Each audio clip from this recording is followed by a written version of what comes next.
as well as inadvertently being a devout practitioner of face-to-foot style. It has been a blast exploring the 12 different martial art styles available in Where Winds Meet. Everything that I've played so far has felt really fun, very crunchy, and absolutely viable. Up until now, I would say the Bellstrike Umbra path with the strategic sword has seen the majority of my usage, but I've also been thoroughly enjoying exploring the bamboo cut wind path with the Infernal Twinblades and the Mortal Rope Dart. I've got a simple loadout comprising of the 4 inner ways that I've chosen, which I've been having a lot of fun with and seem to be doing a pretty good job. The setup is from the perspective of primarily using the Infernal Twinblades, with the Mortal Rope Dart there as a secondary complementary weapon, so if you just want to use the Panacea fan or anything else, that'll work too. I'm going to be making plenty of Where Winds Meet content like this, and I do this for loads of other games too, so if builds and guides are your thing, drop me a sub, but let's not waste any time in maximizing your Infernal Twinblades OP-ness. This is going to near enough be exclusively focused on the inner way choices, as I don't think it's particularly valuable dwelling on gear too much. It's going to be getting swapped out constantly as the level limits keep getting lifted, and sometimes you're not getting the right drops, you're not getting the right tuning rolls. I often have to make do with blue gear because I'm just not getting any decent purple stuff. That said, where you can, you're going to want to increase your damage as much as possible, minimum and maximum physical damage, minimum and maximum bamboo cut damage, critical chance, affinity chance, stuff like that. It's all going to be great.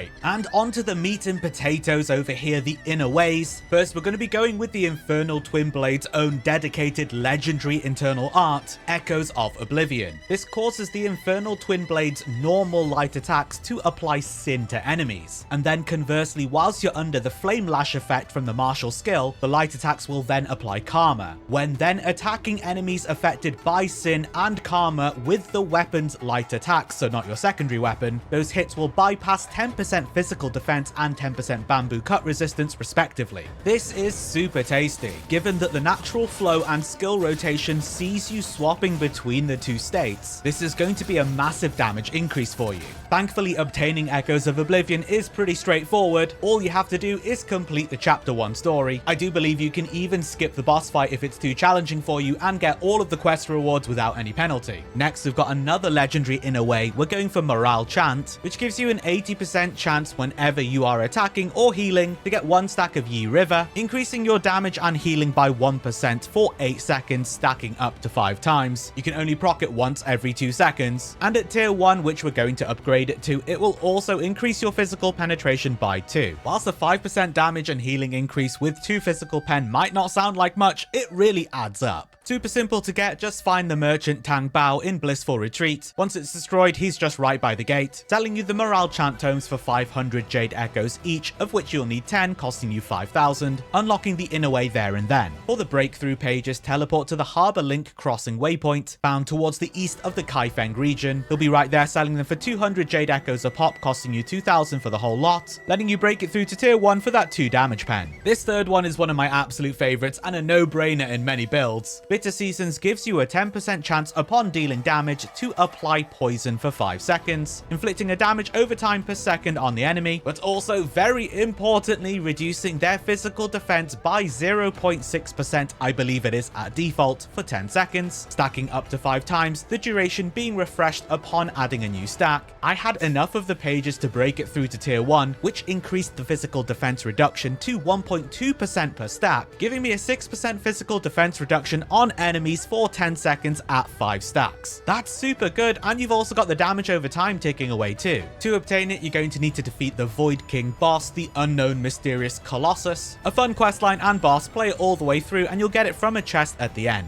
And for the final choice, I'm going for 5-fold bleed. Any damage dealt has a 10% chance to apply 1 stack of Weeping Blood for 5 seconds, ticking a damage over time which can stack up to 5 times, which upon reaching will burst for piercing damage and remove all of the stacks. I already had the notes handy to break it through to tier 1, which increases the burst of piercing damage by 100%. This in a way seems to be dividing many players, with some absolutely swearing by it and others taking any opportunity they can to piss on it. As a rule of thumb, for longer, more drawn out fights, such as the raids and the group content, you're going to see much more value from it versus quicker to kill opponents. But if you'd rather take something else, that's absolutely fine. Don't let anyone tell you that it's mandatory. That is the full build. We've got everything we need to go and put it into practice. Echoes of Oblivion isn't altering the moveset of your Infernal Twinblades at all, so you're just going to use them as you normally do. which is to burst out damage at any available opportunity, getting perfect dodges in solo play to slow down time to get more attacks in, naturally flowing between your normal state and your flame lash state when it becomes available, and waiting for bigger windows before you unload your longer combo chains. In a group setting for the raids for the hero trials, you have much more reign to just go ham as much as possible. It can be super fun and satisfying to get out your full rotations unhindered, fully realizing your ninja assassin ways stat by yo. When you have the opportunity to do so, you can switch over to your mortal rope dart and use the martial skill, which deals additional damage to your light attacks with these rats. You can even do the empowered version from your charge attack first to really nicely complement the Infernal Twinblades attacks, but just using them on the mortal rope darts attacks is fantastic too. Having only just recently started exploring this weapon, let me tell you, it is an absolute doozy. It's a travesty that this